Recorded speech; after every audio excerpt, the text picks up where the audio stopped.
अब मैं 2004 से राजनीति कर रहा हूं और 21 साल हो गए। और जब मैं पीछे देखता हूं और एक प्रकार से अपनी सेल्फ एनालिसिस करता हूं,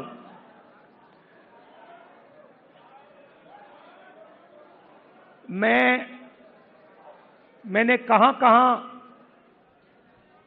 सही काम किया और कहां कमी रही, तो 2-3 बड़ी इश्यूज दिखती हैं मुझे। जमीन अधिग्रहण बिल किया,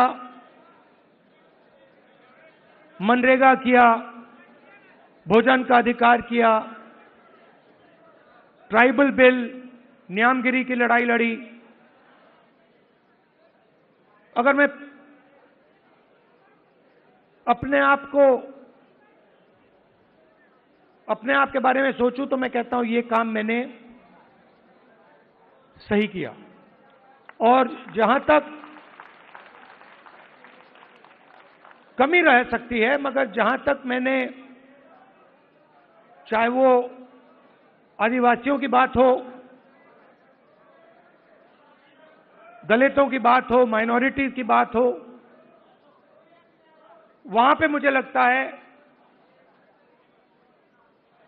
कि मुझे अच्छे नंबर मिलने चाहिए। महिलाओं की इश्यूज पर मुझे सही नंबर मिलने चाहिए। मगर अगर मैं थोड़ा पीछे को देखता हूं तो मुझे एक बात बिल्कुल क्लियर दिखती है कि एक चीज में मेरी कमी रही थी। भैया बोलने दो, ब्रदर, बोलने दो, आप बाद में बोलना। तो एक चीज में कांग्रेस पार्टी में और मेरे अंदर भी एक चीज मैंने मिस कर दी, एक गलती मैंने की। क्या थी? जो ओबीसी वर्ग है उसका जिस प्रकार से मुझे प्रोटेक्शन करना था मैंने नहीं किया।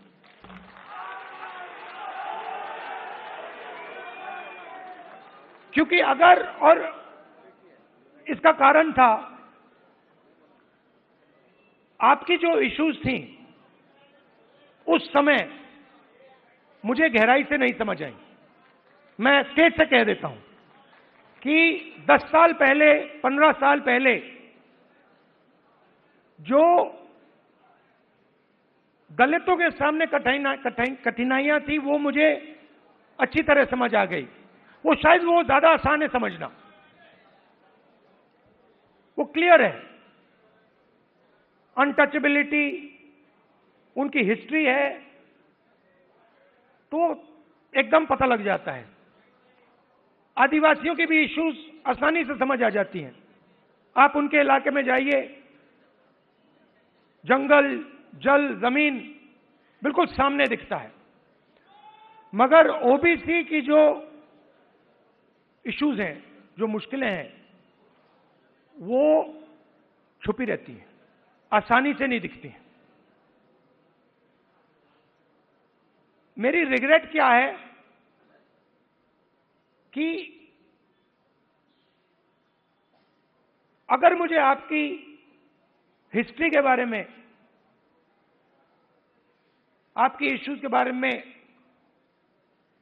थोड़ा सा भी ज्यादा मालूम होता, मैं तभी जाति जनगणना करा देता। वो निकल गया। और मैं स्टेज से कह रहा हूं, वो गलती है मेरी, और कांग्रेस पार्टी की गलती नहीं है, मेरी गलती है। और इस गलती को मैं ठीक करने जा रहा हूं। और एक प्रकार से अच्छा हुआ है। मैं सोच रहा था कि ठीक है भाई, गलती हो गई तो अच्छा क्या है मैं आपको बताऊं कि अगर उस समय जाति जनगणना करवा दिया होता तो जैसा मैं अब जाति जनगणना कराऊंगा वैसा नहीं होता। क्योंकि जो हमने तेलंगाना में किया है, आपको वो पॉलिटिकल अर्थक्वेक है, वो हिंदुस्तान की राजनीतिक जमीन को उसने हिला दिया है। अभी आपको उसका जो आफ्टर शॉक है वो अभी आपको लगा नहीं है, मगर वो काम हो गया है। जैसे जैसे सुनामी आई थी ना, मगर जो सुनामी जिस अर्थक्वेक ने सुनामी बनाई वो तो आपने देखा भी नहीं, वो समुद्र के नीचे था, है ना। मैंने थोड़ा स्टडी किया, पता लगा कि जब सुनामी आई थी 1000 किलोमीटर लंबी मतलब क्रैक जमीन में आया था, किसी ने नहीं देखा। उसके बाद में 2-3 घंटे बाद उसका असर दिखा। वही हुआ है तेलंगाना में। मैं आपको बता रहा हूं 21वीं सदी डेटा की सदी है। मोदी जी कहते हैं data data data, triple D, 4D, 5D, 3D ऐसे बोलते रहते हैं, सुना ना आपने।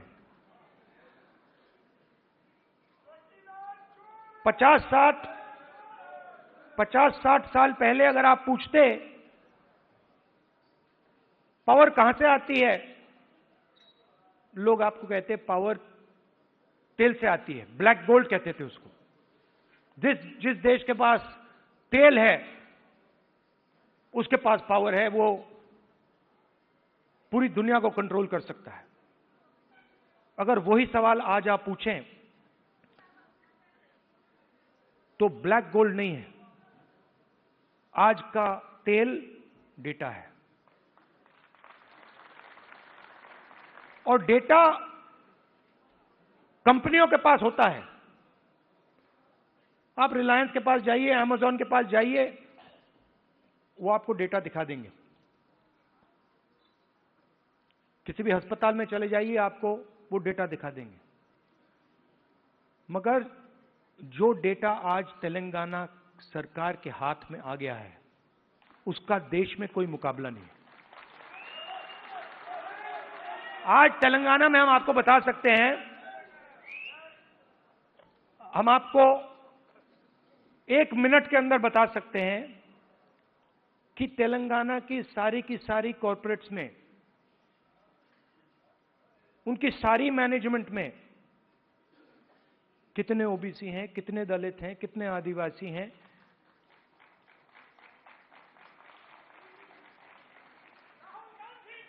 हम आपको बता सकते हैं, मैं आपको बता सकता हूं कि अगर आप तेलंगाना में कॉर्पोरेट्स के अंदर यह सवाल पूछें कितने ओबीसी हैं, मैनेजमेंट में कितने हैं, ओबीसी मालिक कितने हैं, दलित मालिक कितने हैं, लाखों करोड़ रुपए की सैलरी मिलती है उनको। आपने मीडिया में सुना होगा 2 करोड़ का पैकेज, 3 करोड़ का पैकेज, 5 करोड़ का पैकेज, सुना ना आपने। ये आप सवाल पूछ सकते हैं, तेलंगाना में ओबीसी को कितने पैकेज मिले? 0। एक भी पैकेज ओबीसी को नहीं मिल रहा, एक भी पैकेज दलित को नहीं मिल रहा, एक भी पैकेज आदिवासी को नहीं मिल रहा है। और आप मनरेगा की लिस्ट निकालिए, पूरी लाइन ओबीसी, दलित, आदिवासियों से भरी हुई है। ये जो गिग वर्कर्स कहलाते हैं, डोमेस्टिक स्टाफ, गिग वर्कर्स, इनकी लिस्ट निकालिए। तेलंगाना में ब्लैक एंड व्हाइट है, इस देश में मजदूरी ओबीसी, दलित, आदिवासी करते हैं।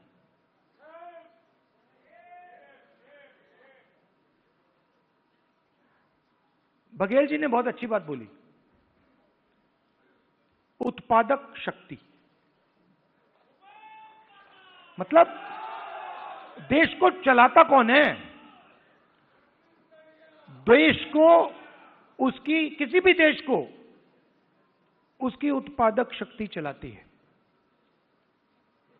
और देश में मेन सवाल यह उठता है कि अगर उत्पादक शक्ति देश को कुछ दे रही है, भोजन देती है, औजार देती है, ये इमारतें देती है, तो उस शक्ति को अपने खून पसीने के लिए देश क्या देता है? मतलब आप लोग देश को बनाते हो, इमारतें आप बनाते हो, सड़कें आप बनाते हो, स्कूल आप बनाते हो, कॉलेज आप बनाते हो, अस्पताल आप बनाते हो, टेंपल भी आप बनाते हो। मेरे लिए सबसे जरूरी सवाल है, अगर आप लोग देश को बनाते हो तो इस काम के लिए देश आपको क्या देता है? आपको क्या दे रहा है आज हिंदुस्तान? प्राइवेट स्कूल, जहां पे आपको लाखों रुपए देने पड़ते हैं। प्राइवेट स्कूल किसके? आपके नहीं, ओबीसी के नहीं, दलित के नहीं, आदिवासी के नहीं। आरक्षण लूटा नहीं, आरक्षण दिया नहीं जाता है।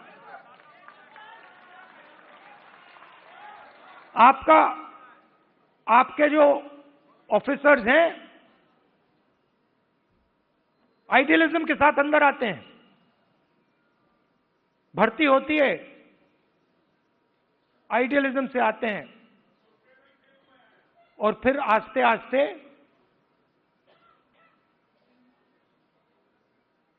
कट दिया जाते हैं।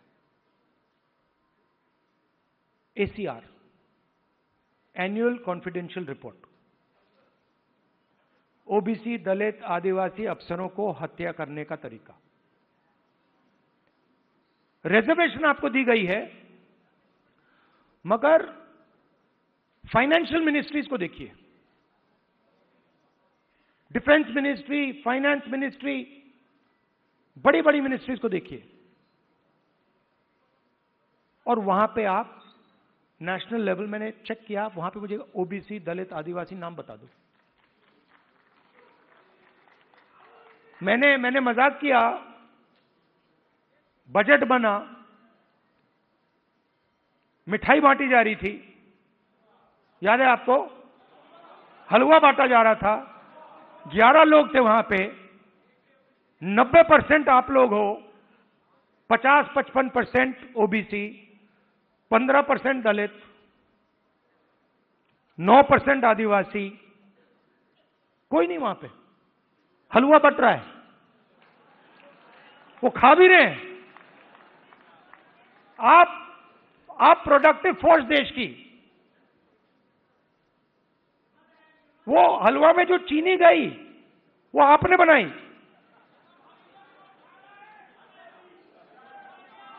वो सब आप कर रहे हो, हलवा आप बना रहे हो और खा हो रहे हैं।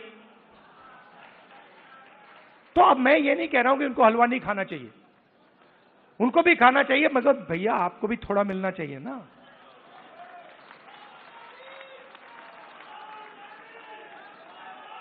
तो अब मैं आपको, आप मेरी बहन से पूछो, मेरी बहन से पूछो, कभी मिलोगे तो पूछना कि अगर कभी राहुल ने किसी चीज के बारे में मन बना लिया तो उस बात को वो छोड़ेगा या नहीं छोड़ेगा, वो पूछ लो उससे। मैं नहीं छोड़ने वाला। और मैं सिर्फ जाति जनगणना की बात नहीं कर रहा हूं। देखो, आप ये मत सोचो कि मैं जाति जनगणना की बात कर रहा हूं। जाति जनगणना तो पहला कदम है। मैं जो आपकी, जो बघेल जी ने उत्पादक शक्ति की बात की, मेरा लक्ष्य है कि उस उत्पादक शक्ति को हिंदुस्तान में रिस्पेक्ट और हिस्सेदारी मिले।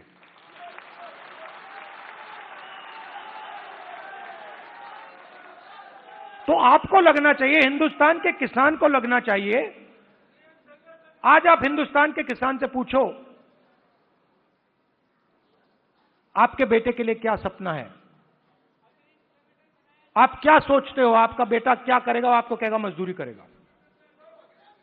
और मैं चाहता हूं कि वो किसान कहे, नहीं, मेरा बेटा इस देश का सबसे बड़ा बिजनेसमैन बन सकता है, जो भी वो करना चाहता है वो कर सकता है। अब एक प्रॉब्लम है, राजनीति में सबसे बड़ी प्रॉब्लम पता है क्या होती है? क्या होती है? हां, नहीं, नरेंद्र मोदी कोई बड़ी प्रॉब्लम नहीं है।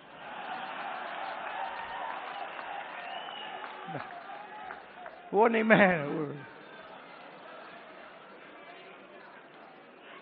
मैं आपको बता रहा हूं, ये आपने अपने सिर पे चढ़ा रखा है, कोई प्रॉब्लम नहीं। ये जो मीडिया वाले हैं इन्होंने बना रखा है, इसका गुब्बारा बनाया, कोई प्रॉब्लम नहीं।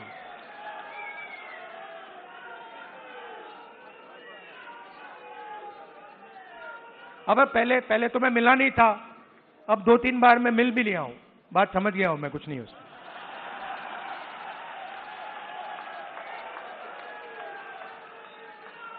शो, पूरा शो है, दम नहीं है, बता रहा हूं। आप लोग मिले नहीं हो, मैं मिला हूं, बैठा हूं कमरे में। तो मेरा कहना है